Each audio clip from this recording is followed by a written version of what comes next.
Bacaan liturgi Senin 14 April 2025, hari Senin dalam Pekan Suci. Bacaan dari kitab Yesaya. Beginilah firman Tuhan. Lihat, itu hambaku yang kupegang, orang pilihanku, yang kepadanya aku berkenan. Aku telah menaruh rohku ke atasnya, supaya ia menyatakan hukum kepada bangsa-bangsa. Ia tidak akan berteriak atau menyaringkan suaranya, atau memperdengarkan suaranya di jalan. Buluh yang patah terkulai tidak akan diputuskannya, dan sumbu yang pudar nyalanya tidak akan dipadamkannya. Tetapi dengan setia ia akan menyatakan hukum. Ia sendiri tidak akan menjadi pudar dan tidak akan patah terkulai sampai ia menegakkan hukum di bumi. Segala pulau mengharapkan pengajarannya. Beginilah firman Allah Tuhan yang menciptakan langit dan membentangkannya, yang menghamparkan bumi dengan segala yang tumbuh di atasnya, yang memberikan nafas kepada umat manusia yang menghuninya, dan nyawa kepada mereka yang hidup di atasnya. Aku, Tuhan, telah memanggil engkau untuk maksud penyelamatan. Aku telah memegang tanganmu. Aku telah membentuk engkau dan membuat engkau menjadi perjanjian bagi umat manusia, menjadi terang untuk bangsa-bangsa, untuk membuka mata yang buta, untuk mengeluarkan orang hukuman dari tempat tahanan, dan mengeluarkan orang-orang yang duduk dalam gelap dari rumah penjara. Demikianlah sabda Tuhan. Syukur kepada Allah. Tuhan adalah terang dan keselamatanku. Tuhan adalah terang dan keselamatanku. Tuhan adalah terang dan keselamatanku. Kepada siapakah aku harus takut? Tuhan adalah benteng hidupku. Terhadap siapakah aku harus gemetar? Tuhan adalah terang dan keselamatanku. Ketika penjahat-penjahat menyerang untuk memangsa aku, maka lawan dan musuh itu sendirilah yang tergelincir dan jatuh. Tuhan adalah terang dan keselamatanku. Sekalipun tentara berkemah mengepung aku, tidak takutlah hatiku.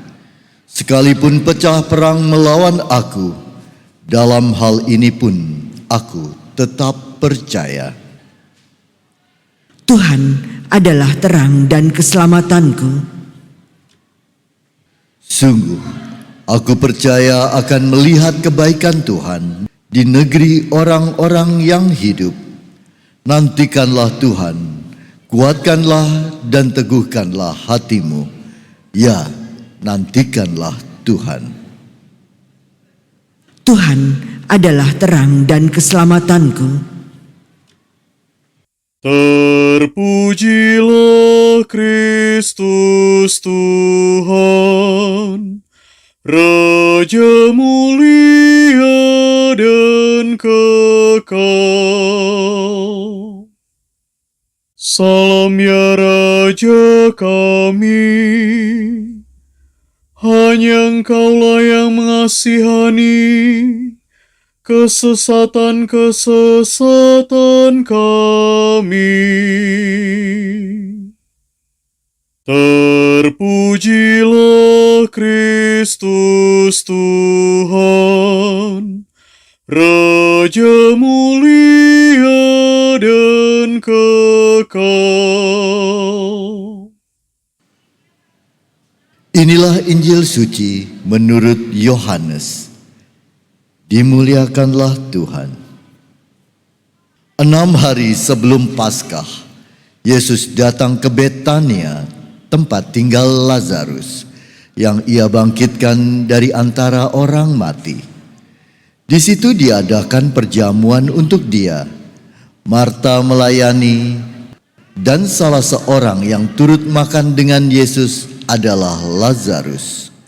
Maka Maria mengambil setengah kati minyak narwastu murni yang mahal harganya, lalu meminyaki kaki Yesus dan menyekanya dengan rambutnya.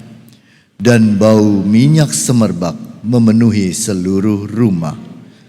Tetapi Yudas Iskariot, seorang dari murid-murid Yesus yang akan segera menyerahkan dia, berkata, "Mengapa minyak narwastu ini tidak dijual 300 dinar dan uangnya diberikan kepada orang-orang miskin?"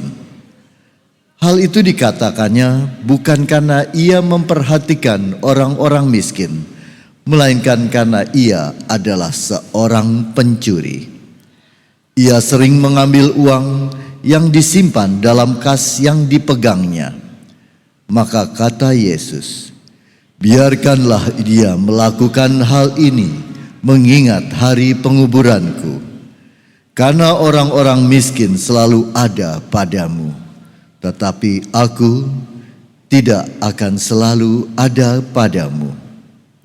Banyak orang Yahudi mendengar bahwa Yesus ada di Betania, maka mereka datang, bukan hanya karena Yesus, melainkan juga untuk melihat Lazarus yang telah dibangkitkannya dari antara orang mati. Lalu imam-imam kepala bermufakat untuk membunuh Lazarus juga, sebab oleh karena dialah banyak orang Yahudi meninggalkan mereka dan percaya kepada Yesus. Demikianlah sabda Tuhan, terpujilah Kristus.